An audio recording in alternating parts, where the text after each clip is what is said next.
My name is Alex. I have a YouTube and also an Instagram Love Sugar show, and excited to dive into this album with you today. Yeah, hell yeah. That's really sweet name for somebody who reviews dark music. Yeah. So, the first question that I ask anyone that I ever interview is how's everything going in your world? Not just musically, but also personally as well. Damn, dude, that's phew. I mean, mentally, I'm pretty good right now, but otherwise, there's some shit going on in my world right now that kind of sucks. Yeah. What about musically? Is that at least going well for you? That's going really well because we're so excited that the album is out and I get to send out merch packages and make artwork and just and record drum videos, and that's all very nice to be busy with. Yeah. Well, at least that part's going well, right? So I have to ask, the album released on the 17th, how do you feel now that it's out and in the world? It's good. First, mostly good, but it's weird also, because for us it's like we've been working on it. For us, it has existed for a long time already, but Yeah. only now share it, like with the world or the fans or whatever. Um, so it's kind of weird because we were talking about it last week when we did like our release show on Roadburn. That Hmm. it's to the rest of the world, like for us, it's a release. We're letting go of it now, and the rest of the world is receiving it. So it's kind of like a birth. We've been Yeah. carrying it for a long time, and now we finally don't have to carry it within us anymore, but we can let it live its own life. Does that feel kind of like freeing though, to be able to kind of like, I don't want to say like get rid of it, but just kind of push it into the new stage so it can be shared?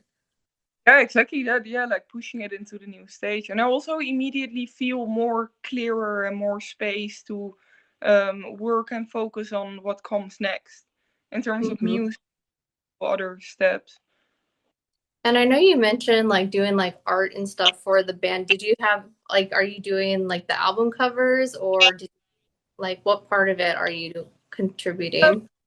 well, to be, I do everything and contribute everything, but it's also sometimes a shared effort. Like for example, the album cover is a picture that somebody else took, but Hmm. I save and I keep all that. And when something comes to use, I know exactly where I can find all those things that Hmm. other people contribute in terms to picture art. But mostly I do everything self, like the merchandise.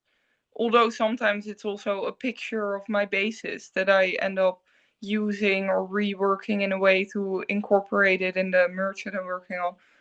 And in terms of artwork, because I really enjoy like just making art and expressing other ways than just musically. So for this record, um, or actually like I really like that when we release something, I also make like a special edition or a die hard edition, and then Yeah. with custom made artwork with a lot of little trinkets and stuff that I put a lot of time and effort in. Okay, well that's awesome because you get to add like a personal touch to it. I have everything as my personal touch. That's like, Yeah. yeah. That's awesome. So I know you said it's been like out for you guys for a while, but it's finally like released into the world. But what challenges did you face when you were creating the album?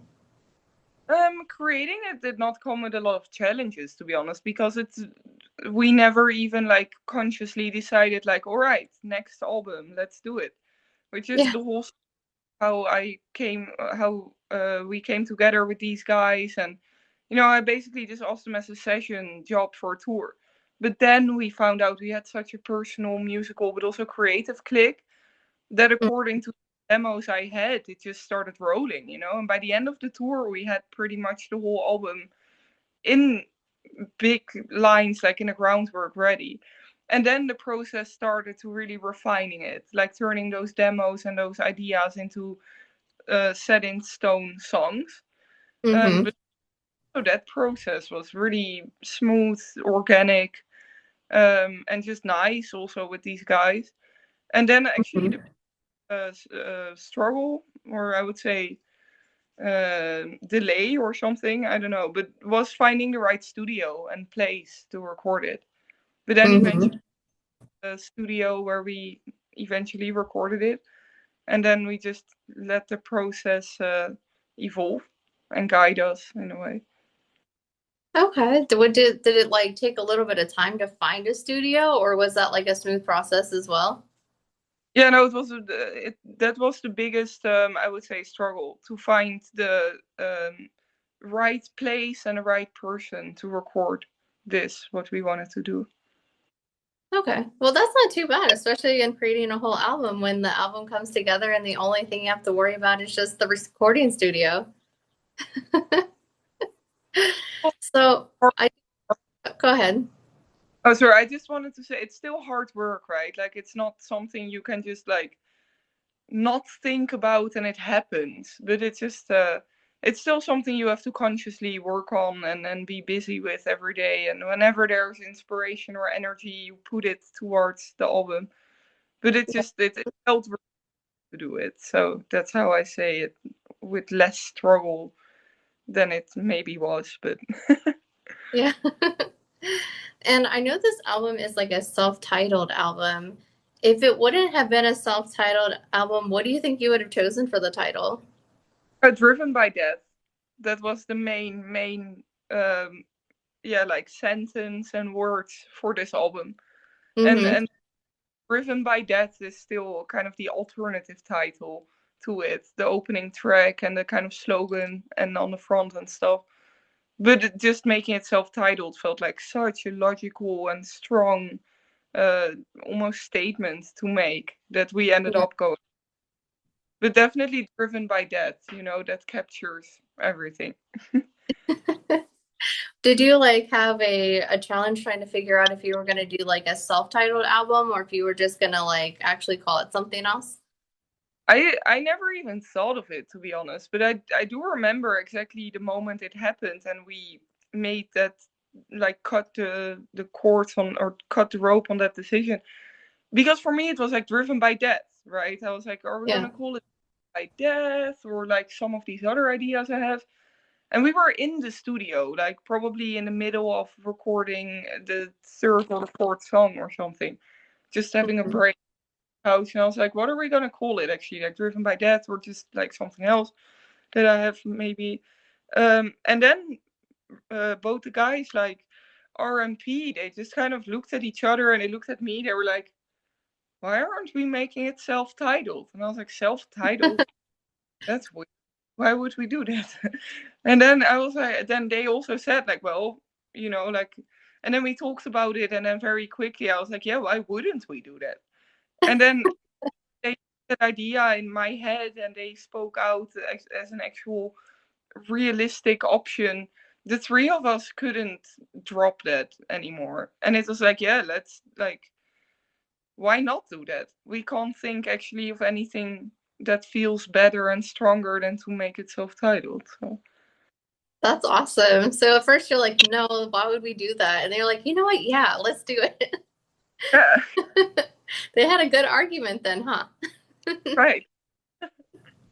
Well, it felt good, but I never even considered it. And when somebody tells you something you have never even considered, at first you're like, what?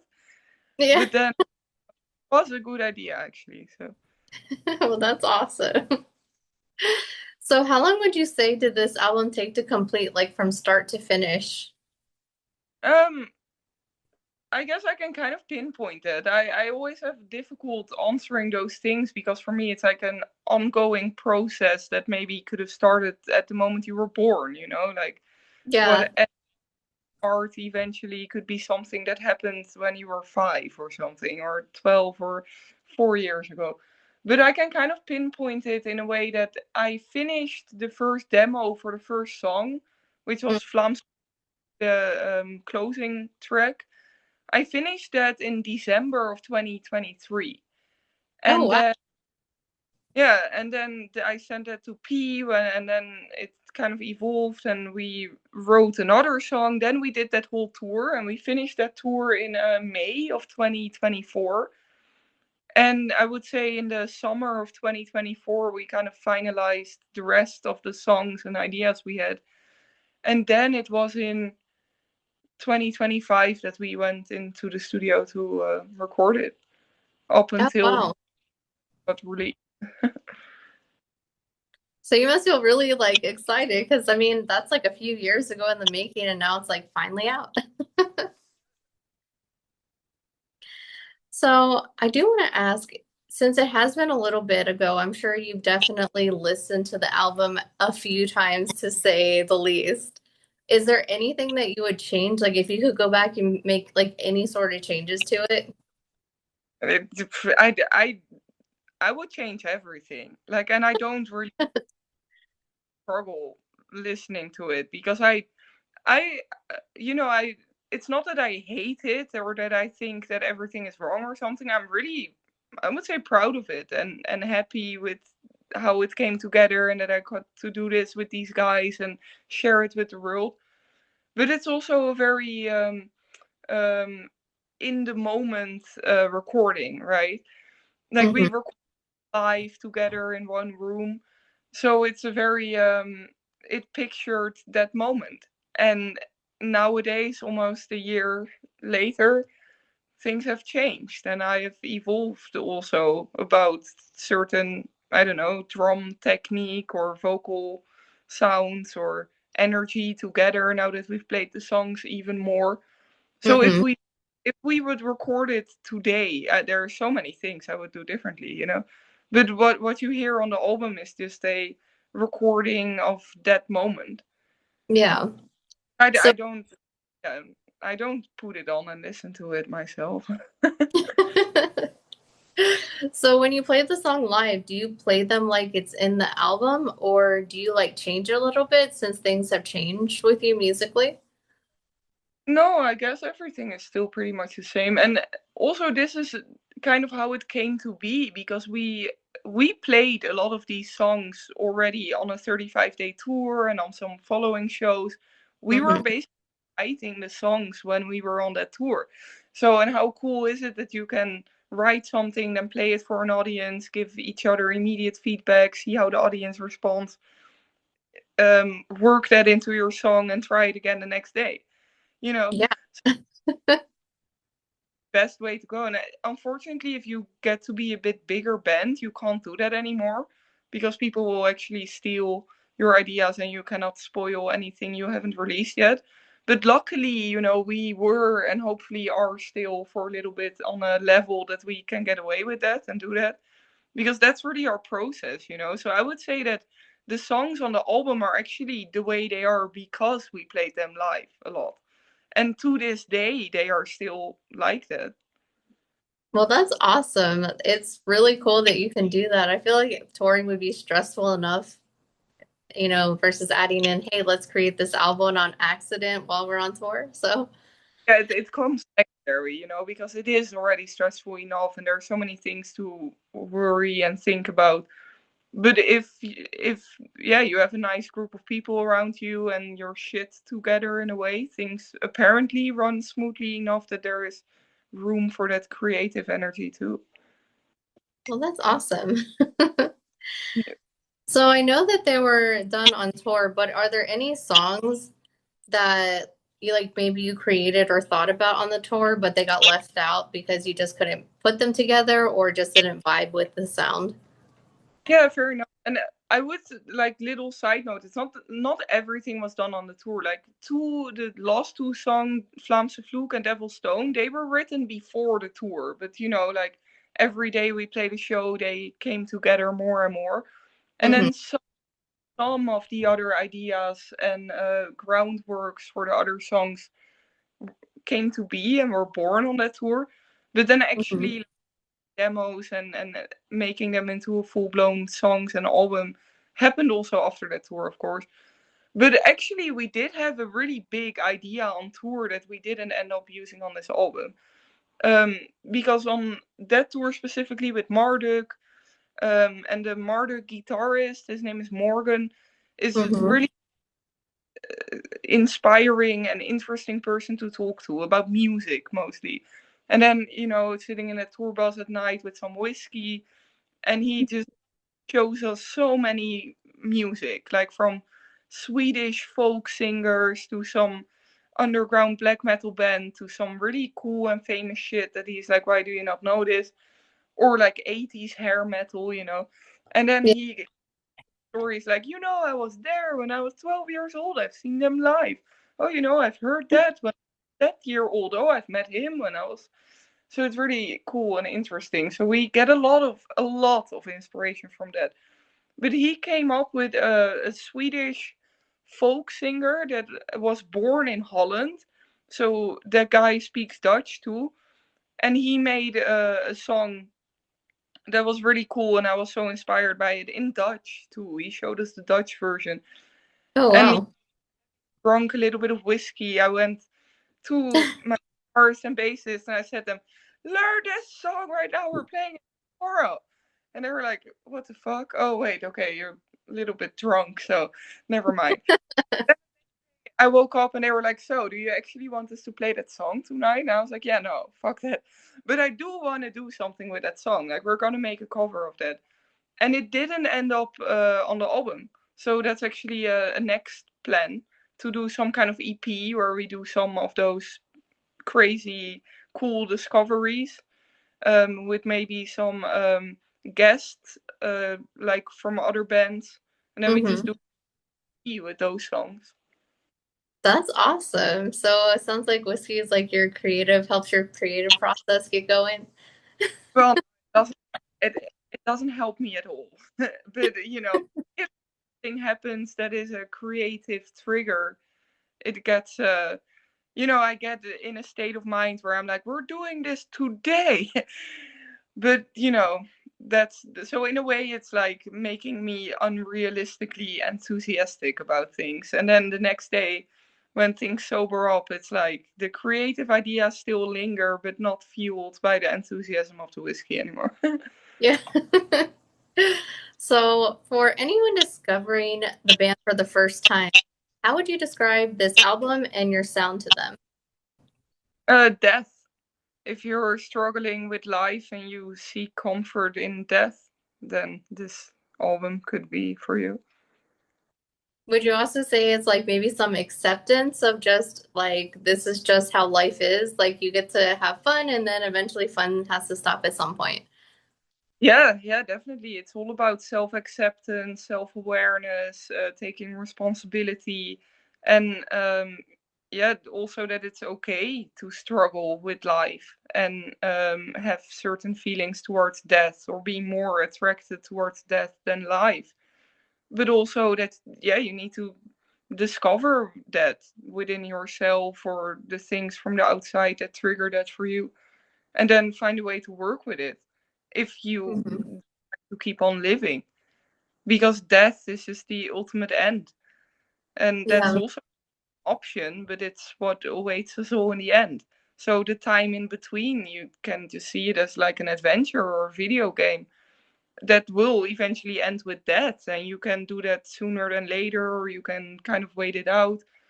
Just don't be afraid of it and accept it for what it is, and then hopefully at least that's what it did to me, will find some acceptance in that will bring you a lot of relief and freedom to live your life in your own way and seek adventure.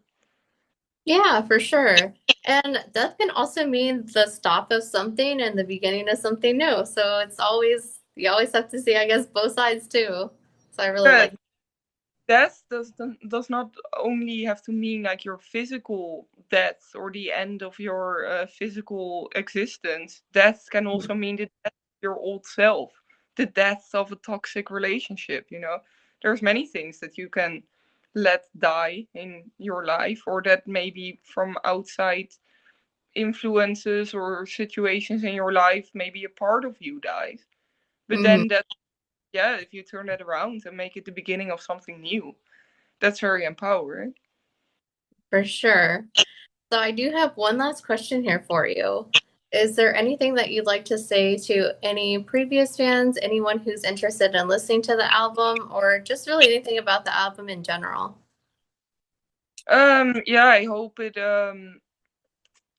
it leaves people feeling relieved, but also realistic about life.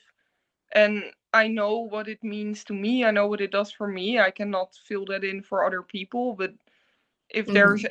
kind of um,